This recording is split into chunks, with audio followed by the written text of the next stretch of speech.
Now, Penta, Phoenix, don't worry about Andrade, okay? Let me worry about Andrade. What you guys need to focus on is the AEW World Tag Team Championships. Because I'll be honest, you are undeniably the best. And you deserve gold. You understand? Yes. Got it. Now, Andrade, the reality is this. We don't know you. We don't like you. And we certainly have no idea why you're obsessed with Death Triangle. But that stops now. And if for whatever reason you have a problem with what I'm saying, well, anywhere, anytime, come and have a go if you think you're hard enough. I'm easy to find.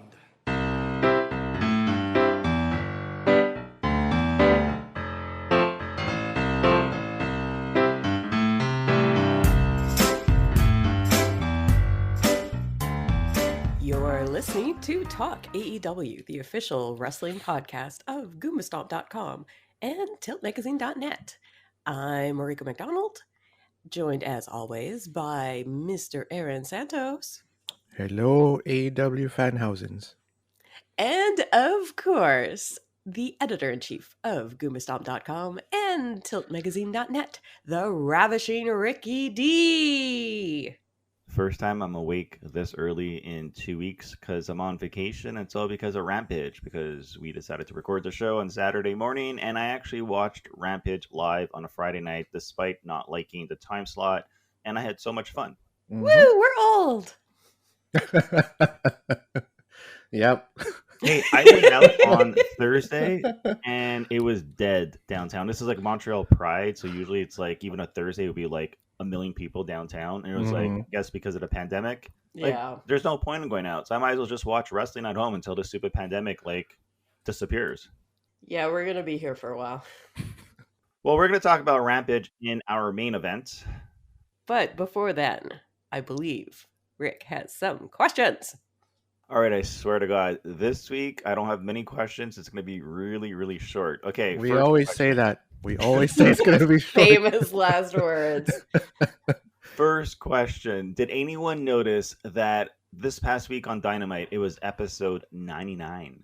I did not notice that. I did not notice it until this morning, which means next week is episode 100. So I'm guessing something big is going to happen. Where is Dynamite being filmed next week? Is it Houston, Texas? Yeah, it's Houston, yeah. Sammy's hometown.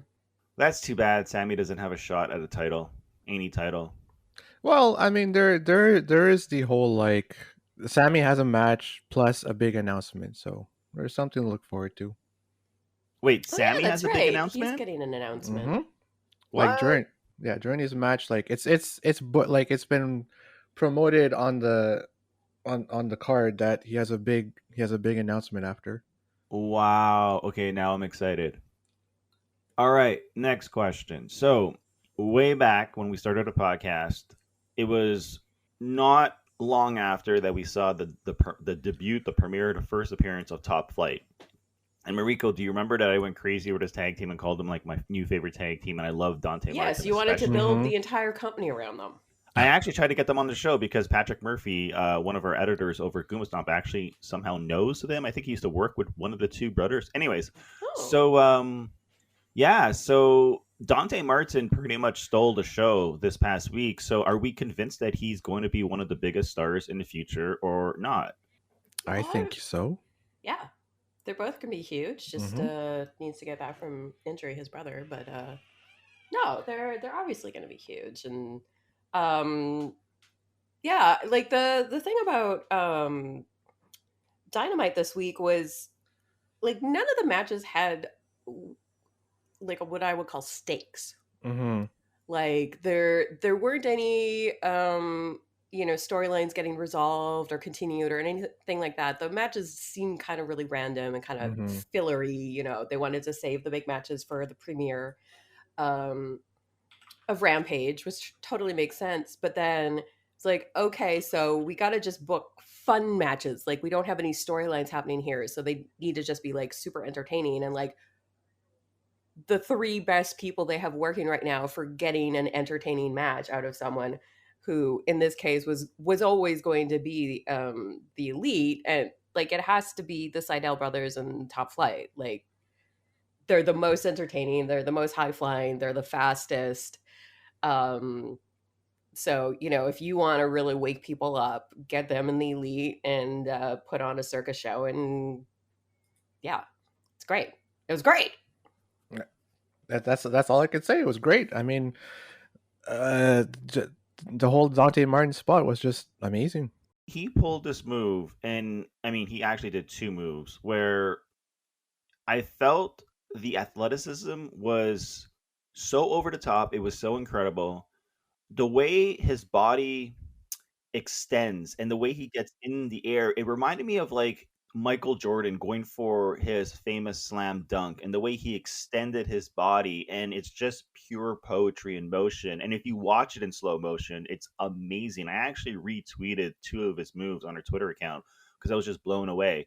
The thing about Dante Martin is, like, again, I flipped out over this tag team the very first time we saw them. Nobody knew who these dudes were. He's only 20 years old. Okay. Now, just to put this in perspective, the hottest, I guess, rising star in WWE, Karrion Kross, he's like 36. Dante is like 20, and he's one of many young 20-year-olds in the AEW roster. It's mind blowing how much incredible talent there is in AEW. I can't wait to see him in the future. I still think, and I've said this many times on the podcast, I still think they need a cruiserweight title. I think they could also use a 3 versus 3 tag team title. Well, yeah, I would prefer that over the cruiserweight. I like that there aren't really weight class distinctions in AEW, and I think that makes for a better product.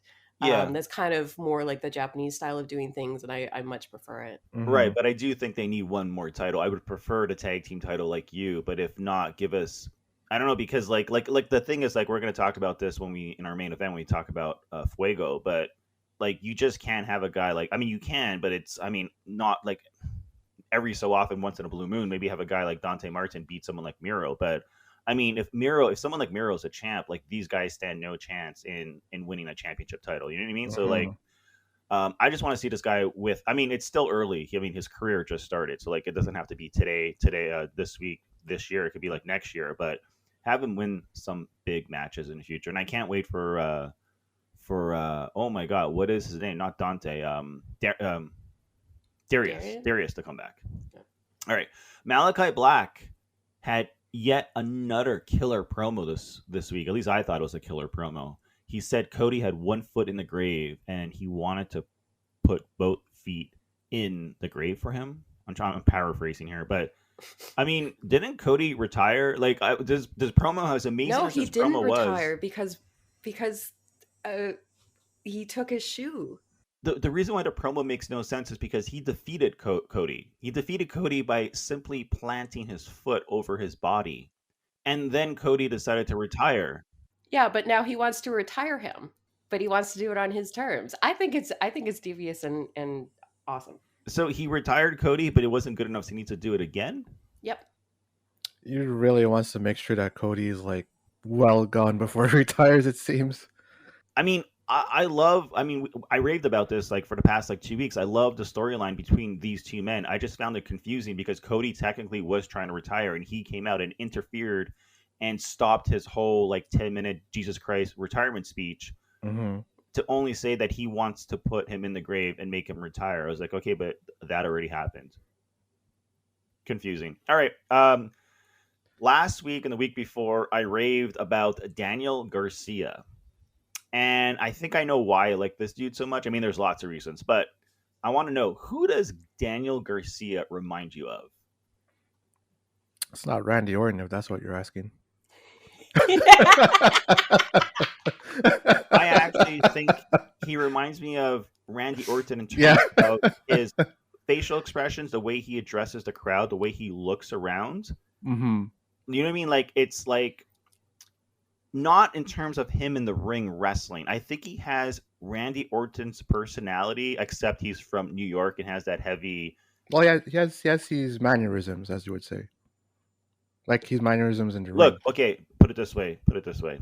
If you were to watch footage of Daniel Garcia and Randy Orton when they were young, when Randy Orton was young, and watch it in silence, so you don't hear his New York accent, you don't hear the way Randy Orton talks, you just look at the way his facial expressions, his mannerisms, the way he observes the crowd, looks around, the way he poses. I really do think he's got that Randy Orton je ne sais quoi to him, but his wrestling ability is off the chart. I mean, I would love to see this guy wrestle Daniel Bryan. No, I agree. I mean, like I saw your tweet when you were saying how he looked like that. That one shot where he's like looking at the camera. I can see what you're talking about. He does have that sort of intensity in his eyes, kind of like Randy Orton. It's the eyes, the way he looks around. Of course, like the haircut, his body, the build. I mean, he's not as cut but neither. I mean, Randy Orton when he started, he wasn't as big and buff and cut as he is now. Yeah. This dude can wrestle. So I looked him up. I did some research, checked out some interviews. He's actually really well spoken. I'm pretty sure he can cut a better promo than what he's cutting now in AEW because he doesn't actually have that New York accent the way he emphasizes it on camera. And I saw some of his matches. He had a 1 hour Iron Man match with Wheeler Yuta this past week, and they mentioned this. Yeah, they mentioned it on commentary. They said he wrestled 6 independent matches before wrestling that match on Dynamite, including the 1 hour Iron Man match with Wheeler Yuta. This dude is amazing. I'm just excited because I figured out the 2.0 are from Montreal. They are? I didn't know. Yeah, they're both from Shadowgate. Yeah, actually, they had a car accident. So I was doing some research, like I said, and so I saw a picture of Daniel Garcia in the hospital.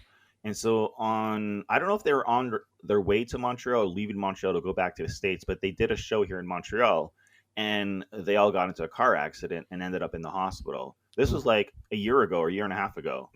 So, and Daniel Garcia has only been wrestling for 4 years. So in 4 years, he's been wrestling for 4 years. He's one of the best wrestlers, in my opinion. And he got into this terrible, horrible car accident that almost ruined his career. And incredibly impressed by both 2.0 and I love their over the top 80s promos, like the way they talk to the camera, and it's it's fantastic. Yeah, I love it. All right. Is Andrade still fighting Kenny Omega for a championship belt? Because at this point, I'm so confused because they're not advertising it. I don't know what's going on anymore. Yeah, it's the AAA belt. It's being fought at a AAA event. It's tonight. Is it tonight? Yeah, Triple Mania. It was coming up. Oh, it is Triple Mania tonight. Okay. Triple Mania is tonight. It's a good thing I asked the question figure out where I watch it. Because there's actually quite a few people in AAA who I really enjoy watching. So I would actually, if El Hijo del Vidkin is fighting, I will definitely be watching the hell out of that. Hijo del Vidkin, yes, he is definitely fighting. By the time this podcast is actually released, this match would have already taken place, but I did not know. So, because like you figured they would have mentioned this last night. Again, we'll talk about Rampage during the event, but yeah, okay. So yeah, I don't know what their policy is on promoting like other, because sometimes they'll do it. Yeah, that's true. I mean, like they do it with Impact, they do it with NWA, like triple A is like, but I feel like sometimes like people are showing up on like New Japan or AAA and like we have no idea. Exactly. Well, so from my understanding is if you are signed on to All Elite, like you are All Elite, you have a contract, they will for sure promote you both ways. So if you're on that show, they will promote you as being from AEW and vice versa. But if you're a I don't know what the word is, it's not a freelancer, but free agent. Free agent. If you are a free agent, I don't think they need to, or it's necessary, or they even do it. That's my understanding. I know, like with Kenny Omega, it's 2 guys that they've signed. And they're not I know. In this case, a different. I know, but that's why it doesn't make sense, and that's why I'm asking a question, because I was like, why are they not promoting this match? Because they're both All Elite. That's what doesn't make sense about it. Like if it was 2.0 and Daniel Garcia, like okay, like I said, Daniel Garcia wrestled 7 matches in 1 week. They're not going to go promote him as an AEW guy because he's not signed. He doesn't technically have a contract yet. Mm-hmm. All right. Is it just me, or would Wheeler Yuta and Orange Cassidy make the perfect tag team?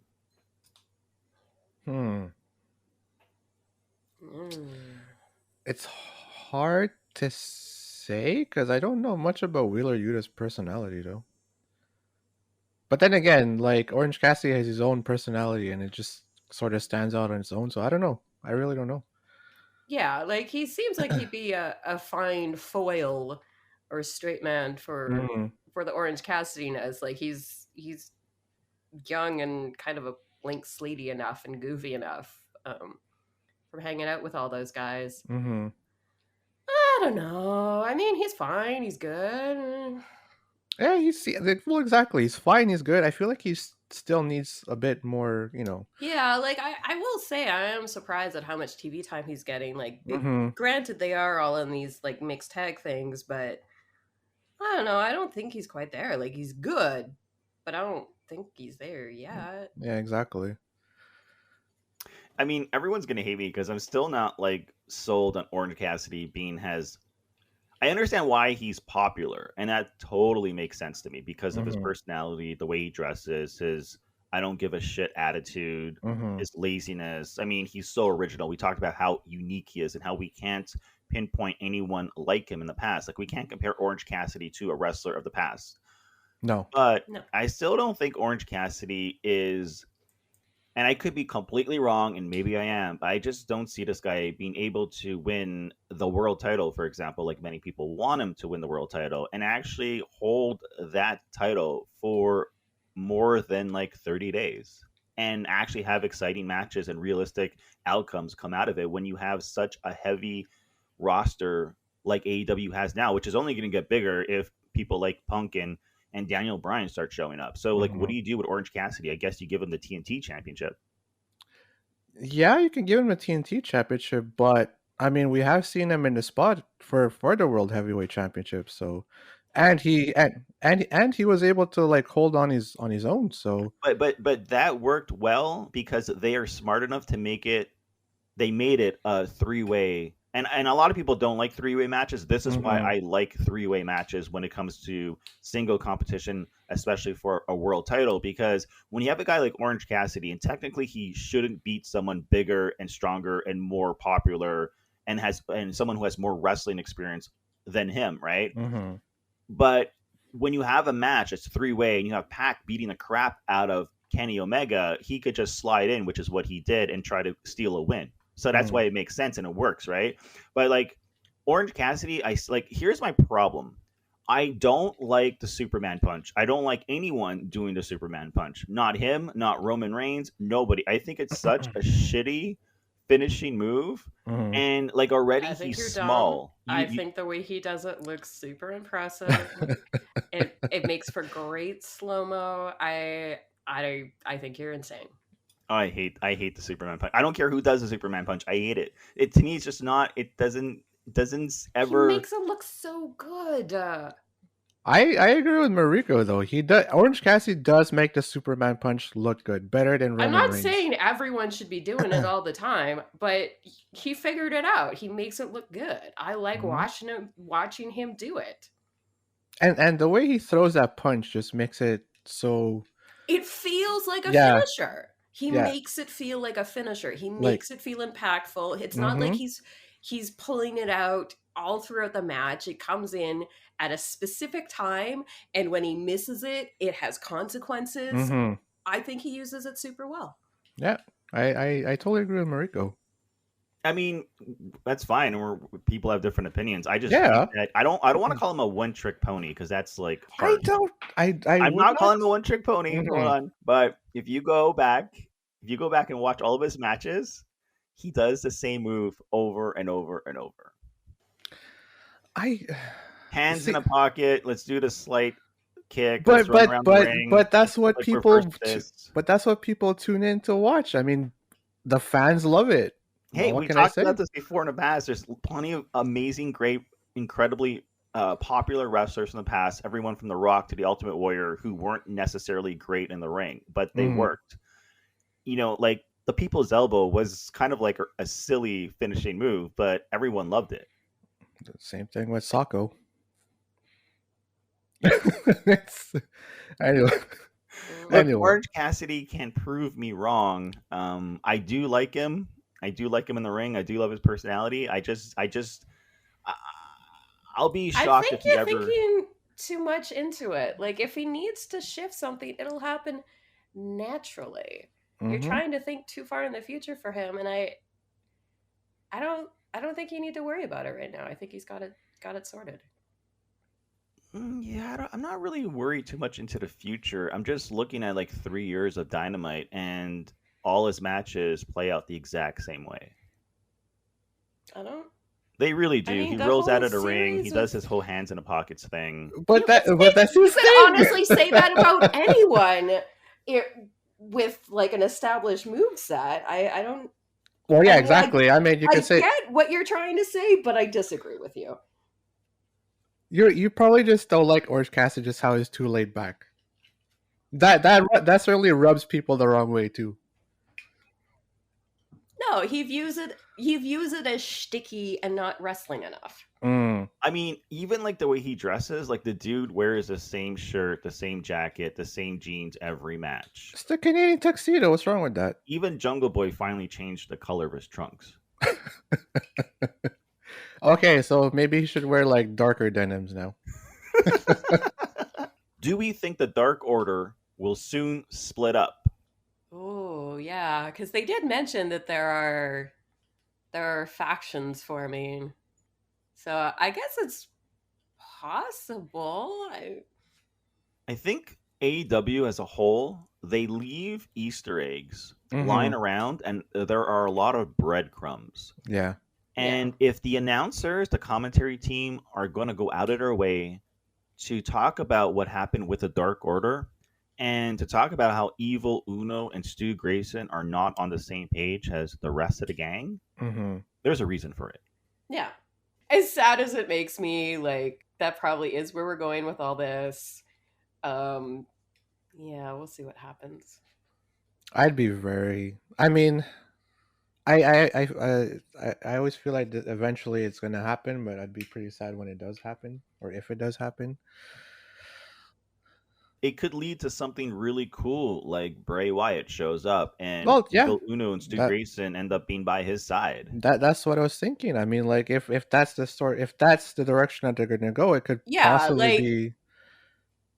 Yeah, it could like possibly be like Bray Wyatt showing up, and because like there were rumors that he's planning on this sort like this sort of like new faction. I don't know how is this happening, but anyway, there were reports on how Bray Wyatt is thinking of doing something called the cult of something.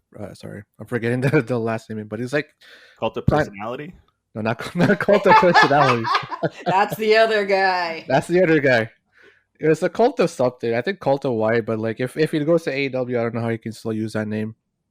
But if he does come like starting a new cult or something, if he comes to AEW, I mean, he'll be looking to recruit people, and it's possible, obviously, with his ties to Brody Lee and everything again. I mean, he could be looking at the Dark Order to be recruiting some of these people.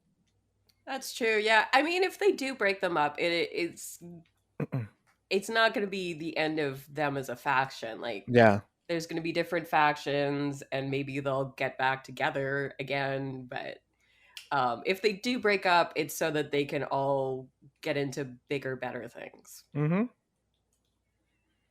I just think Stu Grayson is the most underrated wrestler in the roster. Mm. All right, Aaron, what were the ratings from AEW Dynamite? AEW's ratings this week was 979,000 viewers.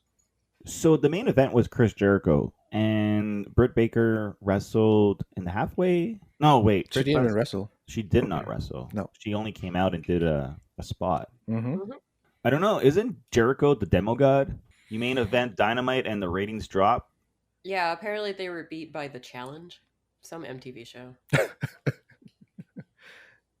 Or like in the key demographics. I don't know. I saw Brian Alvarez talking about it. Yeah. All right, and just a quick note before we end this segment. On a recent interview with CM Punk, I'm going to paraphrase here, but he said, "It's never over until you're 6 feet under." That is the tattoo on Darby Allin's chest. That's what it says. Oh crap! I missed that part. Yeah, he has that tattoo on him. I think it's in his back. The Again, point is that they're dropping more Yeah. Easter eggs. People, Yes. wake up. See the light. Stop I being in denial. CM Punk is on his way. yeah, I didn't see that interview, but it's awesome that he did drop that Easter egg. Oh yeah, he's just playing around with everybody right now. It's actually really fun to watch. All right. Well, that is Ricky's rapid fire question. Still took us about 25 minutes, but hey. All right, on that note, we are going to take a little break, and when we come back, we are going to be talking about the premiere of Rampage. Opportunity for the AEW contract is gone for Fuego, man. Heartbreaking for this young man. Hey, that's my guy. Sammy, part of the inner circle, Sammy Guevara. I know Sammy Guevara is best friends with Fuego Del Sol, besides me. Look, AEW president What's he GM, doing Tony out here? Khan. The boss, Tony Khan's never been on TV in AEW's history like this. You What's just he doing out said here? something to Sammy and handed him a mic. What's going on here? Fuego, man, you lost. But sometimes there's victory in defeat. What's he talking about? What's he got in his hand? What's he I talking mean, about? you've been coming here for the past year. You're like 1 in 50. True. But who cares, because these people love you.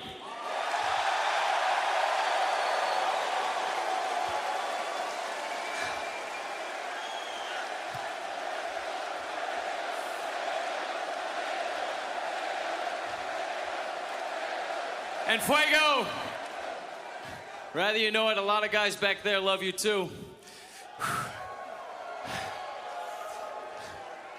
Tony Khan thought it was only right for me to be the one to come out here, since you're my best friend, to say officially, Wow. Fuego del Sol is all elite. Wow. Oh my God. Are you kidding me? And we are back on Talk AEW. And we are going to be talking about Rampage, the new hour-long show premiering on Fridays. We had our very first episode last night. What did we think? Is an hour long enough for a wrestling show? I don't know, man. Like I had a lot of fun watching this show. I felt like it could have used more than an hour, but I might eat those words after if ever that does happen. I'm really glad you opened with that question, Mariko, because I heard a statistic on a podcast, Fightful, and I'm assuming this is true because Fightful knows what they're talking about. Mm-hmm. There was 1 more minute of wrestling on SmackDown than there was on Rampage last night. Interesting. Yeah. Really? Yeah. So Rampage, correct me if I'm wrong, we had 3 matches. Yep. Mm-hmm. 3 matches lasted a minute less than the entire episode of SmackDown. And to answer your question, Mariko, I thought about it and I was like, damn, I wish I had more. But you know what? I'm like, that's a good thing. That's a good thing that AEW makes me want we more. want more. You want to tune in next week. Well, it was really free because there were no commercials in the Canadian stream. Yeah, that was awesome. No commercials. It was really amazing. good. Not No being pic- able to watch the entire match in Yeah, full screen. when they the first commercial was going, like Excalibur's like stay tuned, we'll keep on the action on picture in picture. I'm like, oh crap, they're doing this online too, and then it just kept going. I'm like, oh yes. Like, in all honesty, I mean, I was like, I just discovered the TSN app. I had no idea you can watch wrestling like this. And I'm like, can you watch Dynamite like this? Because if I can watch Dynamite without picture in picture, that would be incredible. And I think like that would be amazing. Unfortunately, the picture in picture. I think the Fightful stream, but I think that's only available in the UK. But the TSN is always going to be the televised one. But because they're not televising Rampage, but they still have a contract with AEW. We get it streaming for free on their website. You don't even need to be a subscriber. I know the Canadian cable shit is so complicated and weird. Yeah, I'm not gonna disagree there. Yeah. Could be a little convoluted. Well, because I have a TSN membership to watch stuff on their website because we don't have cable. But then I still have to log into the cable provider to get my TSN. But it's a whole thing. Yeah.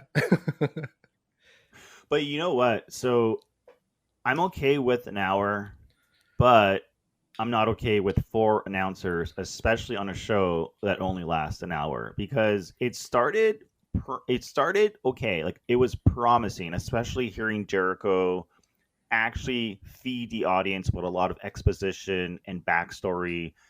Yeah, he was really keyed in. Yeah. But the problem is it was kind of almost too much. Like, he was kind of steamrolling some people, and like Mark Henry was great when you could actually hear him. I really wanted to hear more of him, frankly. But the other thing was that everyone was talking and doing their own thing, and like no one was calling the match for a lot of it. And like there was a couple times where like my husband and I actually got into arguments over what the moves were because no one was calling it. And I'm like, that was a code red. He's like, that was a Canadian Destroyer. I'm like, that was a code red. but to be fair, okay, just really quick, it started really good with the opening match. I thought Chris Jericho was really good at the opening because he actually explained the history and backstory of Christian and his run at TNA and so on and so forth. He actually mentioned WWE, right? And then when we had the Miro Fuego match, which we need to talk about soon, they did a really good job of, again, dropping those little subtleties. Like, by the way, Miro's weakness is the tornado DDT, because remember last week he wrestled Lee Johnson, who almost beat him with the tornado DDT. They mentioned it 3 times in case you missed it. So they still did a good job of dropping those Easter eggs, giving us backstory, etc., etc. Too many people on the microphone for a 1-hour show. Yeah, apparently Tony Khan did confirm that that's not always going to be the case. So I'm thinking we were probably going to go back down to like a 3-man with occasional guest stars or something like that. Well, Aaron, who would you remove? Soft-spoken Mark Henry. I want to be Jerry the King Lawler, Chris Jericho screaming my ass off, Excalibur, who's already on 2 shows, or Taz, who, is Taz and amazing. I would say Chris Jericho, just because I feel like Taz and Excalibur is already like they have great chemistry already, and I feel like Mark Henry is that's perfect balance. We don't need like more people screaming into the mic, I mean, if he just dials it down, I understand. Like, I'm a big fan of Jerry the King Lawler. And by the way, my favorite announcer of all time, everyone's going to think I'm on crack. It's Vince McMahon. I was always a huge fan of Vince McMahon on the microphone when he was on the microphone. Yeah. I thought he was amazing. He had the perfect balance. He knew when to get excited. He knew when to feed the audience specific information that was needed for them to understand what was going on in the storyline.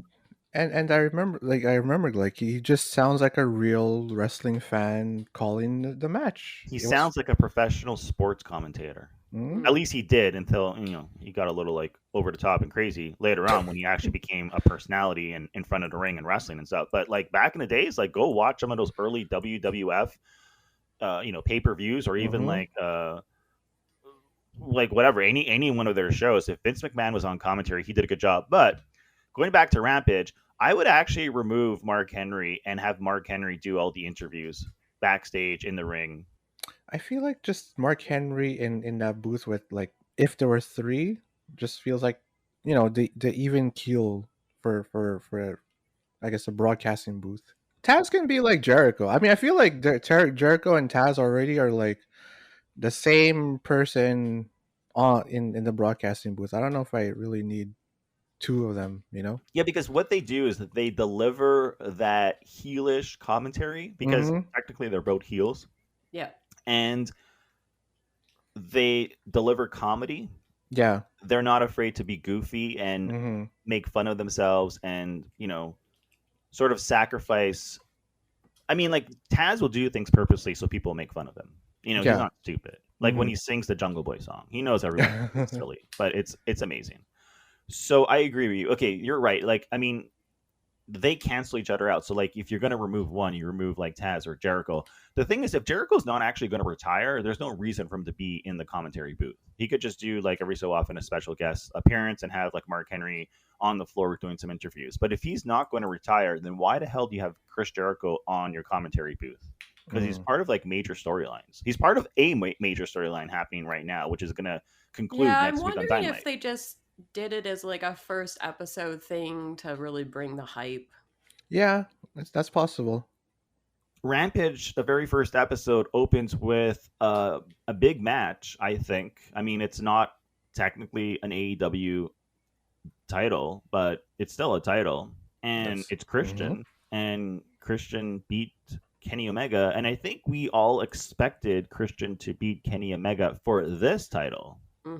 But there's a few questions that remain unanswered. Like, okay, we know now why Hangman Adam Page is out of the picture for now. He's got some personal things he needs to take care of with his family. Like a baby. Like a baby.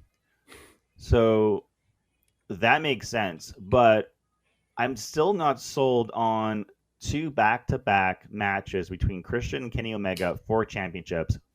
I wouldn't call it a rematch because it's not technically a rematch because he's actually wrestling for a different championship, but it is sort of like a rematch.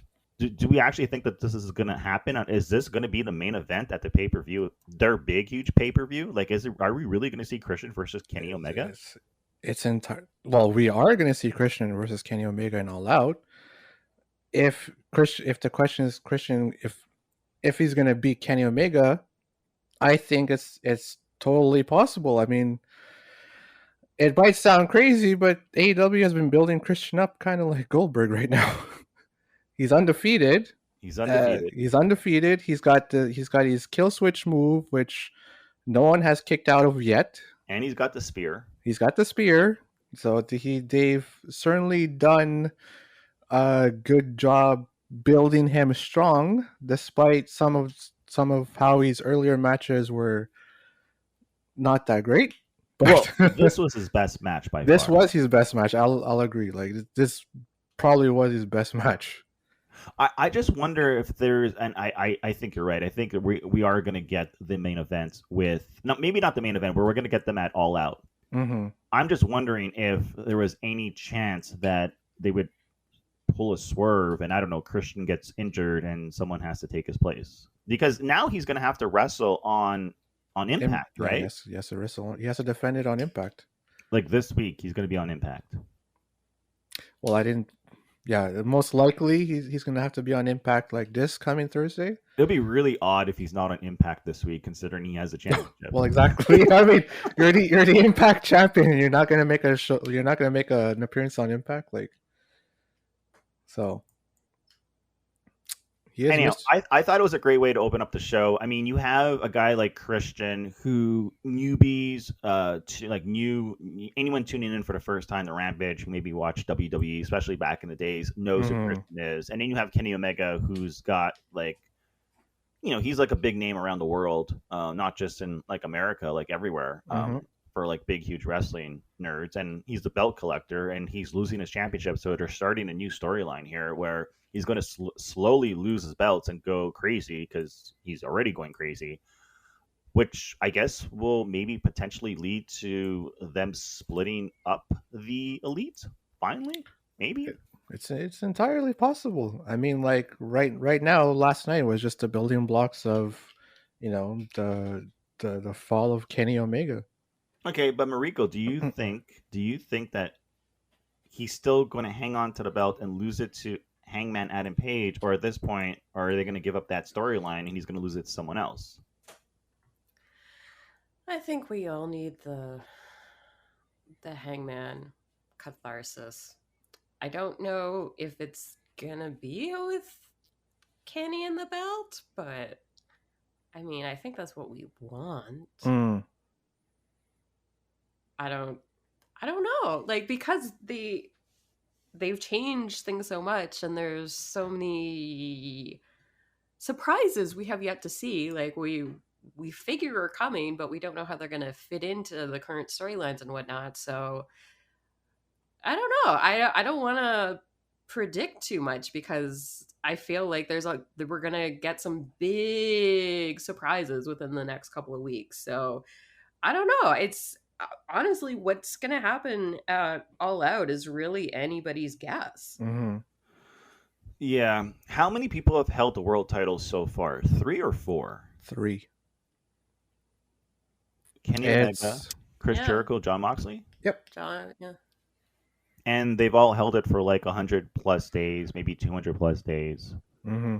So, I mean, I guess the point, like what I'm trying to get at here is I can't see Kenny Omega losing the championship to someone who's only going to have the belt around his waist for like 30 days because Tony Khan views that belt as the belt, the most prestigious belt in all of wrestling. And if you're going to win it, you got to defend it. You got to hold on to it for a certain amount of time. I'm not saying like a year, but like, everyone wants Hangman Adam Page. Look, you know what? We've waited this long. He's got personal stuff to attend to.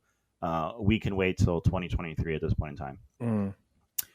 I actually forgot to mention this in the opening segment, but I actually thought the pacing of Dynamite was almost pitch perfect. Like, I'm not saying it was like the greatest episode of Dynamite, but it had just enough video packages, just enough interviews, just enough spots, just enough wrestling.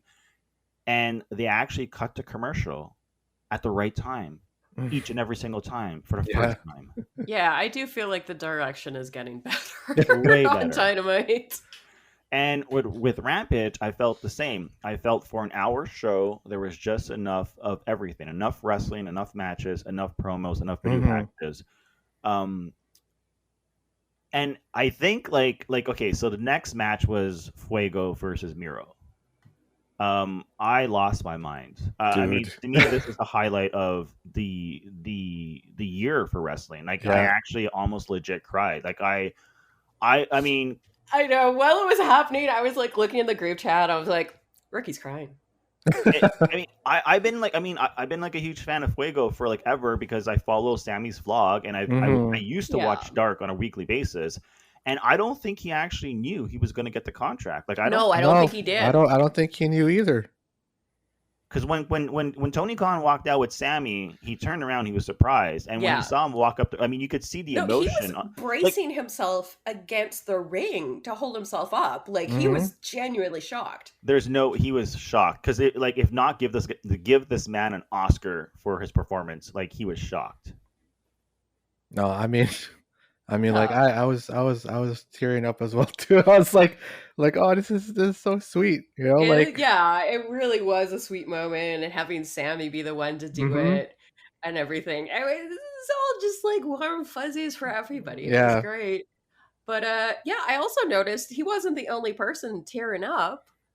I don't know if you noticed when Britt Baker came out for her match, just the insane reaction from the crowd. It looked like she got overwhelmed. I was like, oh baby. That was really sweet. I love that. You know what? It really was. And we're gonna get to Britt Baker shortly, but before we talk about how Britt Baker, long can she stay heel? Okay, before we get to that question, I just gotta like sit on Fuego for a second because you know, when you talk about AEW not having good storylines, not us, but people, it's because they don't actually watch the product. They tune into Dynamite and they fast forward the 2-hour show and they think they know what they're talking about.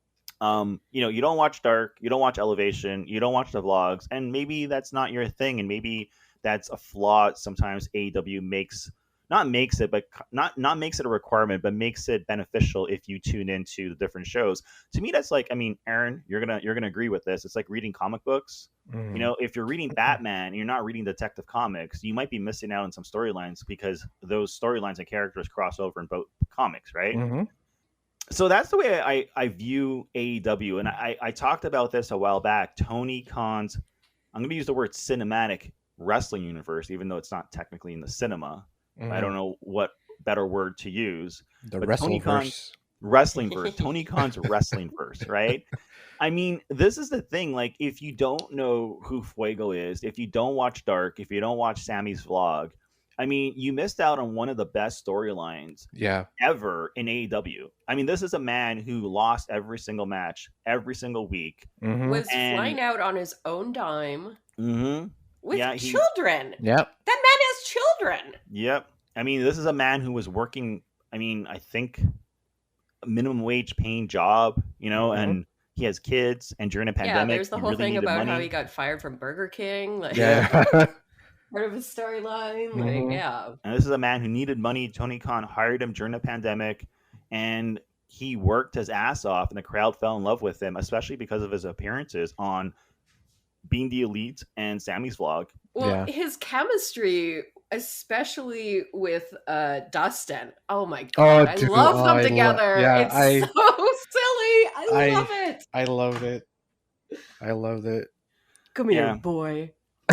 I'm telling you, there's so many people that just do not know who he is, and it's too bad. Like I know it's like clearly, and this is why a while back I said I want to see more Fuego on Dynamite, and this is like, I mean, we're talking about like last year I said this, and then eventually we saw him on Dynamite like a few times, and he started appearing more and more. Recently on Dynamite, if I'm not mistaken, he just got his ass kicked. I am enjoying the sort of meme of Fuego getting like manhandled on every Dynamite now. Like, I do enjoy him as the punching bag. I think that's very funny.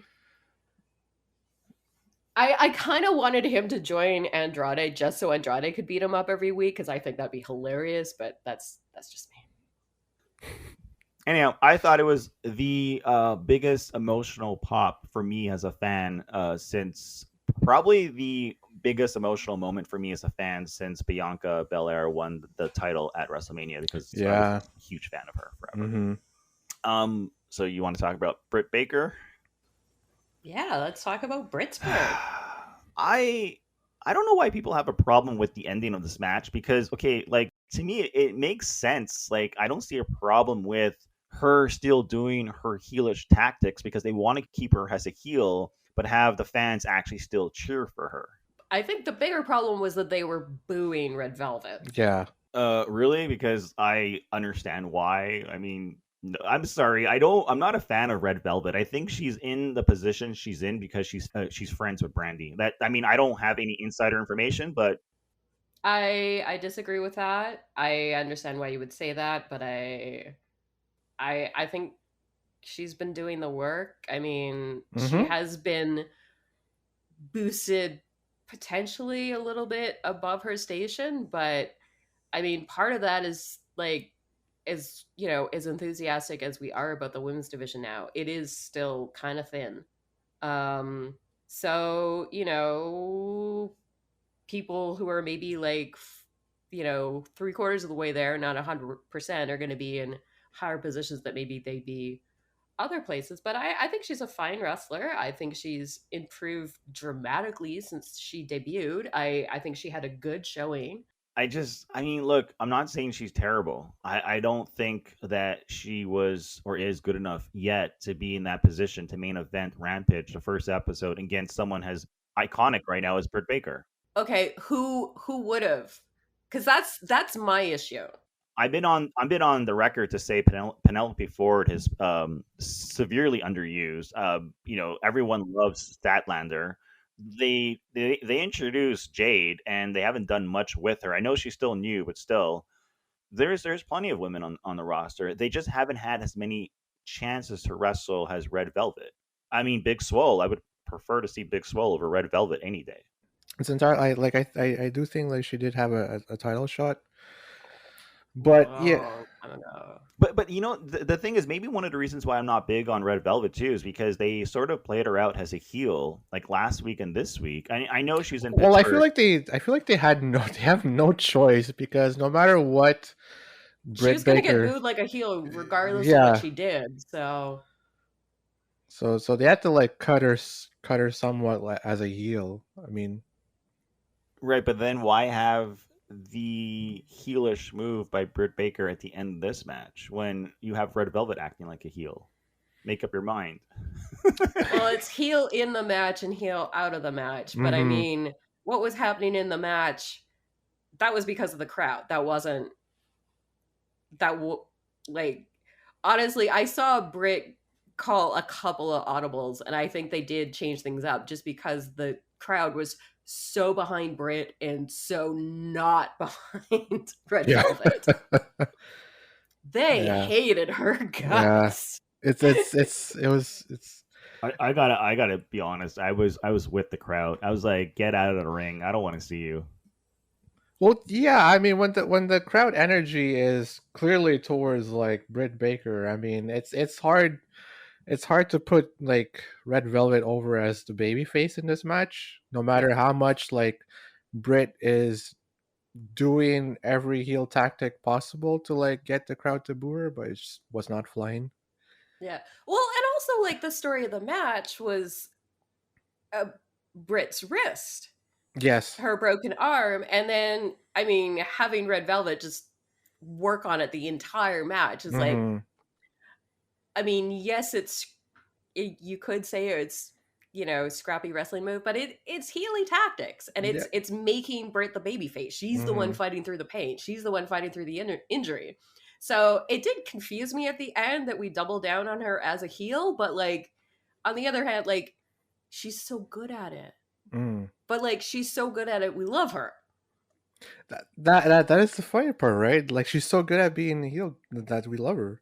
Yeah, but my problem wasn't with Britt Baker, because that's what I'm saying. The ending made sense to me. It even made sense to me that the crowd is cheering for her because they're in Pittsburgh. Mind you, I think they would have still cheered for her if they were in like Houston or Afghanistan or Portugal or Greece. You know what I mean? No, Like the crowd is definitely behind Britt Britt. Baker. Yeah, Mhm. but like, I mean, look, Red Velvet. I don't like her shtick. I don't like her slogan. I don't like her. I'm gonna stir your ass up, which is this weird, like, I don't know. It sounds sexual. It's so odd. I don't even.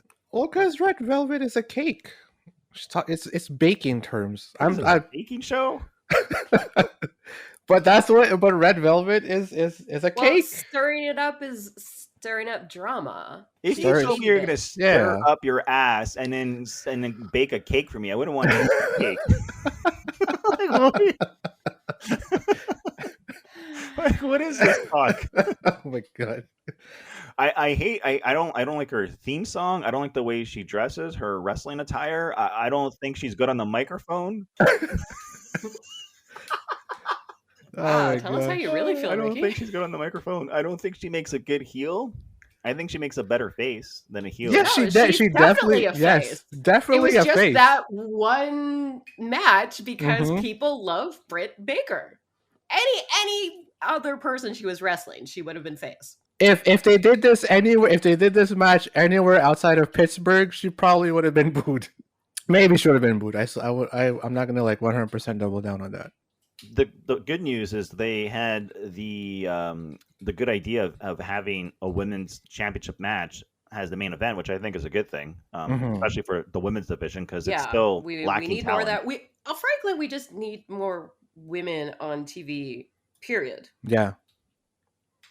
I mean, that's why I have to tune into to Dark and Elevation, because I can get like 4 or 5 women's matches, and I get one a week on the TV.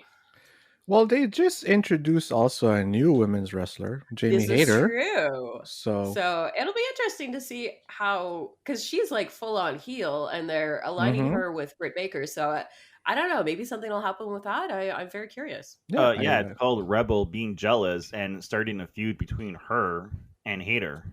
That's what I think they should do. I don't Are you kidding me, dude? Make Rebel the face. Long-term storytelling. People will forget about Britt Baker in 1 second and start cheering I Rebel. know, but Rebel doesn't really wrestle that much. Like, I Yeah, don't she know what doesn't. her thing is. No, I mean, but, you're like, right. We don't know if she's even great at wrestling because every time she steps in the ring, she gets injured. Yeah. I know. All in all, like, put aside my little problem here with Miss Red Velvet. I thought this was a really good opening episode for Rampage. It really has me stoked for next week. Yeah. I'm not hot on the 10 o'clock Friday night time slot. Like, to be fair, I don't go out every week like I once did when I was younger. So it's not going to be too bad. There will be some nights where it's a Friday and I'll want to go to the movies or I'll want to go to the bar and get a drink. But I mean, not every week. So I think like when I do go out, I will watch Rampage when I come home or the next morning.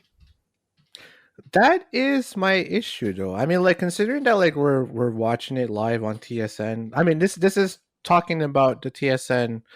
I mean, if any American listeners are listening, I mean, they probably would not understand. But like for me, you can't watch this on demand. You have to watch it live as it airs. No. Yeah, I don't know if TSN is hosting Rampage for rewatching. I know that they do host the Dynamite episodes, but that's like a totally different situation. Yeah, exactly. Because my wife missed out on the Ken. I mean, she would have loved to see Kenny Omega lose. Like I was screaming across the bedroom. Like it's like, come, he lost. She would have been so happy, and she wants to rewatch the match, but we couldn't. We couldn't rewatch the match after. So Wow, this is really bad. Like if you can't stream the show, the episode after it airs, that's like a huge problem. I mean, let's not bullshit here. I mean, people are just gonna have to like watch it illegally. There's plenty of sites in which you can stream it. So for TSN not to give that option is stupid. And Canada is number one for torrents for a reason. So, you know.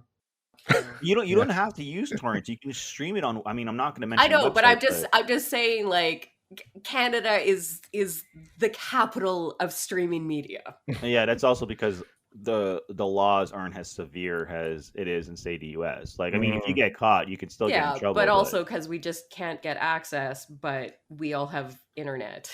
Yeah, we're also just a bunch of criminals. But well, I mean, we're getting gouged so badly by our cable companies. We know that. Like, not to get political, but yeah. all these taxes. Broadcasting companies in Canada, the telecoms have a horrible stranglehold and they're all corrupt. And I'm going to stop now before we get in trouble. Anyhow, that is problematic. If I have to be in front of my computer to watch it live, ooh, God, that's going to be tough on a Friday at 10 p.m. Wednesdays is perfect for me. I've never missed an episode of Dynamite. It's like the perfect. I mean, I would actually, no, you know what? No, it's perfect. I'm not going to change it. 8 o'clock to 10 o'clock, Wednesdays, middle of the week. It's perfect. It's perfect. I really do think that, like, for example, next week, it would be wise for us to record again on Saturday and wait for Rampage in case a certain CM Punk shows up, which I don't think he's going to show up on Rampage, but you never know because it is in Chicago. Mm-hmm. No, he will because that's the one that they advertised as. Oh, that's the one that they sold out after, right? Yeah, because they added a show in Chicago before the pay-per-view. Right, after the pay-per-view got sold out. And that's the show that's going to air the night before SummerSlam. So, yeah, yes. So in this case, next week, we will record on Saturday, just in case a certain CM Punk does show up. Could I share a quick story that my husband found on Reddit that I thought was really, really cute about last night's episode of Rampage? Sure. So when Fuego got his contract, so this guy, his wife couldn't stay up to watch the show. She was too tired, so she went to sleep. And he popped so hard for Fuego getting a contract that his wife actually woke up and thought that CM Punk had debuted. It's like, oh my god, what's happening? Is this CM Punk? Oh, that's funny. That's funny because on Twitter, I went off on not a rant, but I mentioned how about a month ago, I said that CM Punk would show up in Pittsburgh because his last wrestling match was in Pittsburgh. Right. And it just made more sense because Chicago seemed too obvious. Like, I thought he would make an appearance in Chicago, but he would first make an appearance in Pittsburgh. And then with, the internet talking for like a week, the ratings would be through the roof for that episode of Rampage the following week. I was wrong. I think I should have been right. Tony Khan, you should be hacking our podcast and stealing my ideas because that would have been better. You think, but that would be stealing the spotlight out of Britt Baker, though, of her homecoming. Oh, you're right. Yeah, you're right. So I don't think you want to do that. You know what? You are right. He's not showing up next week, guys. Are you willing to bet to eat a shoe? Yeah. I mean, like, what's the worst that can happen? A riot? It's fine. Well, I mean, I doubt there's gonna be a riot if he doesn't show up, but like, I don't live in Chicago. It's okay if they riot and destroy the stadium. It's just that there's too much This is the closest that fans have had in a very long time that CM Punk might actually really show up. So If CM Punk doesn't show up and say it's Daniel Bryan or Bray Wyatt or Vince McMahon, I mean, would people still be upset? Yes. if it was Vince McMahon, I'm sure it'd be a lot more upset. Yeah. Dude, like the amount of hype that people like have been working themselves up into, like It's insane. like when Christian debuted, like people were Yeah. raging. Like, Mhm. of course, people are going to be upset over something petty. It's the internet. I mean, you kind of saw it like when Christian Cage made his first appearance. How many fans thought that, like, I mean, even us thought it might have been CM Punk too during that time. I'm forgetting which pay-per-view was this. It was Revolution, right? I think so. Yes. I mean, a lot. It's fans have the tendency of building up things. At this point, I feel like AEW fans specifically have learned to temper their expectations a bit, but it's just, I don't know, man. Like all the signs are there. I hope they have fun with his like appearance. Okay, I hope, like, for example, I hope they tease it the entire episode. Like, it opens with a tease, and there's a tease after like the second match. You maybe see a shadow in the background backstage. You hear someone call his name. You see someone wearing the T-shirt, like little Easter eggs. But I don't want it to come out like when it's expected. You know what I mean? Like, because the big spots in Dynamite, it's the opening segment, clearly, right? When people tune in, because you want to get their attention before they change channels. There's the 9 o'clock spot, and then there's the main event. I don't want it to happen during the main events. Like I want, like, maybe the 9 o'clock spot would be a good spot. All right. Well, it better be a good surprise, even though it's not a surprise. Surprise us with the no surprise. That's all I'm saying. I mean, it's like a Christmas gift, right? I mean, like you beg your parents for this thing, they'll tease you like, oh, we'll see. Ask Santa. I'm only speaking of what I tell my kids, but eventually they get what they want. So, are we sure he's not going to appear on WWE? Because, like, he was mentioned last night on SmackDown. I don't know. I mean, because that would, like, I mean, how do you think fans would react if CM Punk actually showed up at SummerSlam and not on Rampage? I mean, who knows? What if CM Punk shows up at Rampage and SummerSlam? Yeah, you just broke the internet. No, I don't think he's ever. You know what? I mean, dude, WWE sued him on his wedding day. I don't know, like, what his feelings are towards WWE, but they can't be that good. It's a conspiracy. All right. I think now that we've gone completely off the rails, Yep. It's time to say goodnight. I would like to thank very much my co-host, Mr. Aaron Santos. No problemo. And of course, the ravishing Ricky D. And just a reminder, you can follow us on Twitter. It is Talk AEW Podcast. You can find the podcast over at goombastomp.com. It's, of course, in the wrestling section and in the podcast section. That is our main website. The podcast itself is available to listen to everywhere from Amazon to YouTube to Spotify to you name it. Once again, visit goombastomp.com, especially if you love video games and wrestling. Goodbye. Tot in de assen zijn mij wedergekeerd. Am I really the bad guy in this story? It's funny because I sense doubt from a lot of you. See, I made good on everything that I said. I said it was going to be quick, short, and violent. And it was. But somehow we have flip-flopped the narrative in this society that he who speaks the truth is labeled the fool. There is no room for fools. There is no room for second-guessing or doubt in the House of Black. We're both lonely men, Cody. And you're lonely because you surround yourself with people. I'm lonely because I choose solitude. And as we're on the subject of you, Cody, it seems to me that you have one foot in the grave. Let me know where you want me to plant them next. And as for the rest of you, to whomever I feel like I want to appear in front of, just know I'm going to make you feel so desolate and alone that the only things that you have left to talk to is shadows. And then you will truly, truly understand that the volume of your voice is so low.